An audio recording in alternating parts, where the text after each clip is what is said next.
Sankranti rush అంతా కూడా విశాఖలోని ద్వారకా నగర్ బస్ స్టాండ్లో కనిపిస్తుంది. మన విజువల్స్లో చూడొచ్చు ఏ రకంగా బస్సులు ఉన్నాయో. అయితే ఇతర ప్రాంతాలు ఎలా ఉన్నప్పటికీ కూడా గిరిజన ప్రాంతాలకు వెళ్ళే ప్రయాణికులకు మాత్రం ఖచ్చితంగా అదనపు బస్సులు వేయాలి.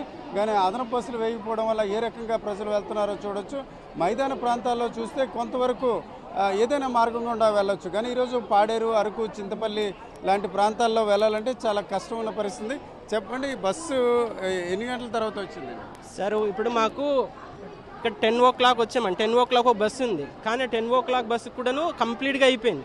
10 గంటల నుంచి ఇప్పుడు టైం మహా అయితే కనుక 11:30 అవుతుందండి. అంటే ఇంచుమించుగాను 2 గంటలు, ఆల్మోస్ట్ 2 గంటలు అయిపోతుంది. ఒక్క బస్సు రాలేదు. ఇప్పుడు ఒక బస్సు వచ్చింది. ఈ బస్సు కూడా చూడండి సార్, మీరు క్లియర్గా అటువైపు తిప్పండి. లేదంటే కనుక ఎంత రెస్ట్ ఉందో అసలు. చిన్న పిల్లలతో వెళ్ళలేకపోతున్నామండి. ఎక్స్ట్రా ఒక బస్సు అరేంజ్ చేస్తే కనుక గిరిజన ప్రాంతాల్లో వెళ్ళేటువంటి ఏకైక పండగ అండి మాకు ఇది. చాలామంది ఉన్నారండి, మేమే కాదు, ఇంకా చిన్నపిల్లలతో చాలామంది ఉన్నారు అట్లాగా.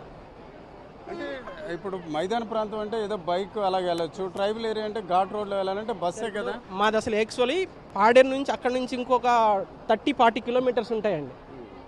30-40 కిలోమీటర్స్ ఉంటాయి. ఆ 30-40 కిలోమీటర్స్ వెళ్ళాలంటే పాడేరు దిగినాక మళ్ళీ అక్కడ నుంచి చేంజ్ అవ్వాలి.